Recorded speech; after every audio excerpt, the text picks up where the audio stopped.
Hello YouTube मेरो channel सलम्बी डिजाइनमा यहाँलाई स्वागत छ। यो भिडियोमा म विन्डोज फाइल एक्सप्लोररको बारेमा चर्चा गर्न गइरहेको छु र माइक्रोसफ्ट अफिस वर्डमा यो किन इम्पोर्टेन्ट छ भनेर पनि चर्चा गर्न गइरहेको छु।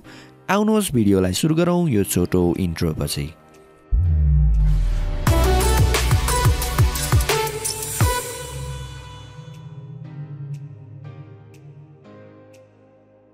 मेरो भिडियोमा फेरि पनि स्वागत छ। यो भिडियोमा म तपाईहरुलाई माइक्रोसफ्ट विन्डोज फाइल एक्सप्लोररको बारेमा चर्चा गर्न गइरहेको छु। के हो फाइल एक्सप्लोरर भनेर हामी चर्चा गर्न गइरहेको छौं र किन यो वर्डमा इम्पोर्टेन्ट छ भन्ने कुरा पनि हामी चर्चा गर्न गइरहेको छौं। सो इन द फर्स्टमा फाइल एक्सप्लोरर के हो बुझौं। अब हामीले वर्ड जति पनि बनाउँछौं त्यो फाइलमा सेभ हुन्छ, तपाईहरुलाई थाहै होला त्यो। अनि फाइलको आफ्नो एउटा लोकेसन हुन्छ, त्यसको फन्डामेन्टल हामीले बुझ्नुपर्ने हुन्छ। जस्तै अहिले हामी डेस्कटपमा छौं, यो एउटा फाइल लोकेसन हो। तर सबैभन्दा फर्स्टमा हामीले मेन युज गर्ने भनेको हाम्रो हार्ड ड्राइभको बारेमा बुझौं। त्यो सबै हाम्रो जति पनि लोकेसन छ त्यो हाम्रो हार्ड ड्राइभमा युज हुन्छ। यहाँनिर तपाईहरुले देख्न सक्नुहुन्छ लोकल डिस्क सी, त्यसपछि देख्न सक्नुहुन्छ न्यू भोल्युम डी, त्यसपछि देख्न सक्नुहुन्छ रिकभरी, अनि त्यसपछि डीवीडी आरडब्ल्यू ड्राइभ एफ। यो सबै फाइल लोकेसन हो। यसमा तपाईहरुले थोरै डिफरेन्ट देख्न सक्नुहुन्छ। त्यो भनेको तपाईको सी, यहाँनिर एउटा विन्डोजको साइन छ, देख्नुभयो होला। यसमा विन्डोजको साइन राख्नुको कारण चाहिँ के हो त भन्दाखेरि जति पनि विन्डोजको फाइलहरु छ त्यो चाहिँ तपाईको सी ड्राइभमा छ भनेर बुझ्नुपर्ने हुन्छ, कम्प्युटरको फाइल। त्यही भएर यसलाई सी बाट पनि स्टार्ट गरिएको, ए बाट स्टार्ट नगरिकन। अनि विन्डोजको साइन राख्नुको कारण पनि त्यही हो। अनि तपाईले जति पनि यहाँ देख्न सक्नुहुन्छ desktop, document, download, music, pictures, video, यो सिस्टम फोल्डरहरु हो, कम्प्युटरले आफै जेनेरेट गरेको। नर्मली डेस्कटप भन्ने बित्तिकै अघि नै मैले देखाइहाले, यो एरिया तपाईको डेस्कटप हो भने त्यसपछि डकुमेन्ट भनेको नर्मली तपाईको डिफल्टमा चाहिँ फाइल सेभ गर्ने लोकेसन चाहिँ डकुमेन्टमै हुन्छ। त्यसपछि तपाई यही फाइल एक्सप्लोररको यी चीजहरुलाई यो लेफ्ट प्यानलबाट पनि यसरी हेर्न सक्नुहुन्छ। ती चीजहरु सबै यही हुन्छ, जस्तै तपाई डेस्कटपमा देख्नुभयो। अब डाउनलोड भन्ने बित्तिकै तपाईहरुको जति पनि चीजहरु डाउनलोड हुन्छ त्यो चाहिँ तपाईको डिफल्टमा ब्राउजरहरुले यही डाउनलोड फोल्डरमा लगेर राखिदिन्छ। मेरो चाहिँ खाली छ किनभने मैले सेटिङ चेन्ज गरेर मेरो फाइलहरु डाउनलोडमा बस्ने बनाएको छैन। त्यसपछि पिक्चर्स छ। तपाईले तपाईको डिजिटल क्यामेरा अथवा मोबाइलबाट कुनै चीज चाहिँ सिस्टमको डायलग बक्सबाट इम्पोर्ट गर्नुहुन्छ भने त्यो फोटोहरु यही आएर बस्छ।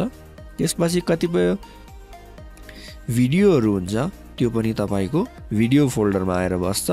अनि अर्को थाहा पाउनु पर्ने कुरा के हो भने जति पनि यो सिस्टम फोल्डरहरु छ, डेस्कटप भनौं अथवा डकुमेन्ट भनौं, डाउनलोड, म्युजिक, यो सबै चाहिँ तपाईको सी ड्राइभ भित्रै पर्छ। यदि तपाईले कम्प्युटर फर्म्याट गर्नुभयो र सी ड्राइभ फर्म्याट गर्नुभयो भने तपाईको डेस्कटप, डकुमेन्ट, डाउनलोड यी सबै चीजहरु जान्छ। र यदि तपाईलाई ल्यापटप फर्म्याटको बारेमा अझ डिटेलमा बुझ्नु छ भने म यो कर्नरमा एउटा कार्ड पनि राखिदिने छु, जसले तपाईहरुलाई त्यो भिडियोमा जान सहज होस्। यो भयो सी ड्राइभमा। तपाई डेस्कटपमा क्लिक गर्न चाहनुहुन्छ भने डेस्कटपमा गर्नुस्, डकुमेन्टमा। यदि तपाईहरुले कहिलेकाहीँ सेभ एज ओपनको डायलग बक्स आयो र मैले फाइल एक्सप्लोररको मद्दतले गर्नुहुन्छ भने तपाईहरुले जस्तै ओपन डायलग बक्स खोल्नुभयो भने पनि यही एउटा सानो चाहिँ त्यहाँनेरि खुल्छ। सेभमा गर्नुहुन्छ भने पनि यस्तै आउँछ। यो लोकेसनहरु तपाईहरुले बुझ्नु पर्ने हुन्छ। अनि लोकेसनकै बारेमा भन्दाखेरि लोकेसनको आफ्नो एउटा एड्रेस पनि हुन्छ। दिस पीसी छ, तपाईहरु सी ड्राइभ भित्र जानुभयो भने यसरी C:\/ यो सी ड्राइभ भित्र भयो। अब हामी जाउँ डेस्कटप, डाउनलोड, डकुमेन्टको बारेमा बुझ्नुभयो जुन तपाईहरुले यसरी यहाँ देख्न सक्नुहुन्छ। त्यो बाहेक तपाईको यो डी ड्राइभ, यहाँ चाहिँ तपाईहरुले जे पनि गर्न सक्नुहुन्छ। आफ्नो हिसाबले फोल्डर बनाउन सक्नुहुन्छ र सेभ गर्न सक्नुहुन्छ। फोल्डर बनाउनको लागि तपाईहरुलाई एकदम सजिलो छ। यता कतै न्यू फोल्डर भन्ने हुन्छ, त्यहाँ माथि गएर यसरी न्यू फोल्डरमा क्लिक गर्न सक्नुहुन्छ। अथवा धेरै चीजहरु छ, यो चीज म पछि चर्चा गर्नेछु, अथवा फाइल एक्सप्लोररको बारेमा डिटेलमै चर्चा गर्न पनि सकिनेछ। अथवा तपाईले सधैँ राइट क्लिक गरेर न्यू गर्नुस्, एउटा फोल्डर बनाउनुस्, एउटा फोल्डर बनिहाल्छ। अनि यो चाहिँ माइक्रोसफ्ट वर्डमा किन चाहिँ इम्पोर्टेन्ट छ त भन्दाखेरि तपाईहरुले जति पनि आफ्नो कामहरु गर्नुहुन्छ त्यो सेभ गर्नुपर्ने हुन्छ र सेभ गर्दाफेरि कुन फाइल कहाँ बस्छ भनेर तपाईहरुले एउटा फन्डामेन्टल बुझ्नुपर्ने हुन्छ। यदि तपाईहरुले वर्डको कुनै सेटिङ चलाउनु भएन भने डिफल्टमा तपाईहरुको फाइल चाहिँ डकुमेन्टमा गएर बस्छ। डकुमेन्ट भनेको यो हो। जस्तै सपोज मैले अहिले वर्ड फाइल खोले, यसलाई कन्ट्रोल एस गरेर सेभ गर्न खोजे। मेरो यो माइक्रोसफ्ट वन ड्राइभ को एकाउन्ट लिंक भएकोले यस्तो आएको, तपाईहरुकोमा आउँदैन, चिन्ता नगर्नुस्।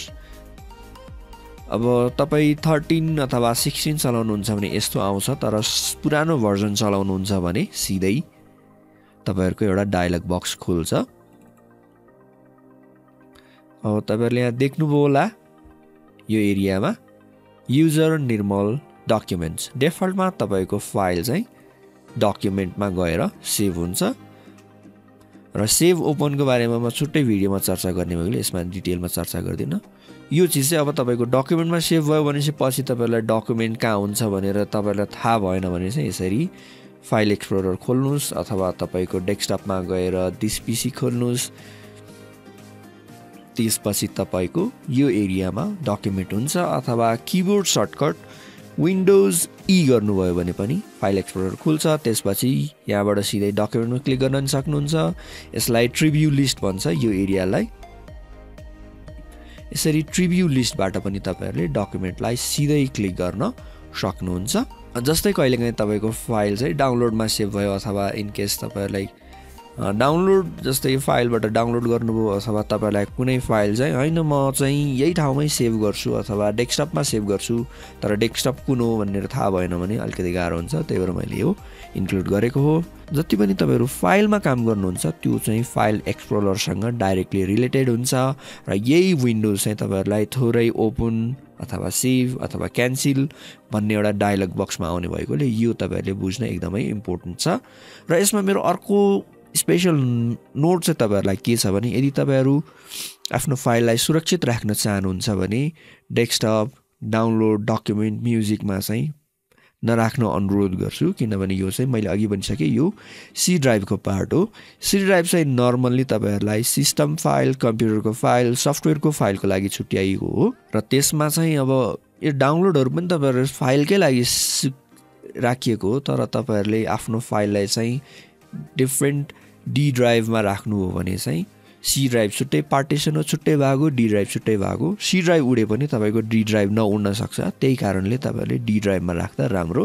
नर्मली सी ड्राइभ चाहिँ विन्डोजकै लागि छोड्दिनुस्। फाइल राख्न नमिल्ने होइन, तर विन्डोजले पनि राख्नै बनाएको, तर डी ड्राइभमा राख्दा तपाईहरुलाई पछि कम्प्युटर फर्मेट गर्दा सी ड्राइभ पुरै उडाउनु पर्यो भने एटलिस्ट डी ड्राइभ त सुरक्षित नै बस्छ। त्यही मात्रै भन्न खोजेको हो मैले। ओके, यो भिडियो पनि अलिकति कन्फ्युजिङ थियो। यदि मैले तपाईहरुलाई बुझाउन सकेन भने please sorry.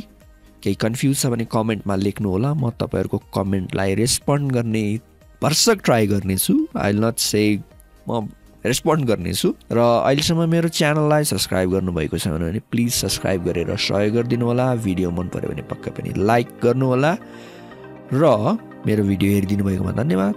Thank you very much. See you soon.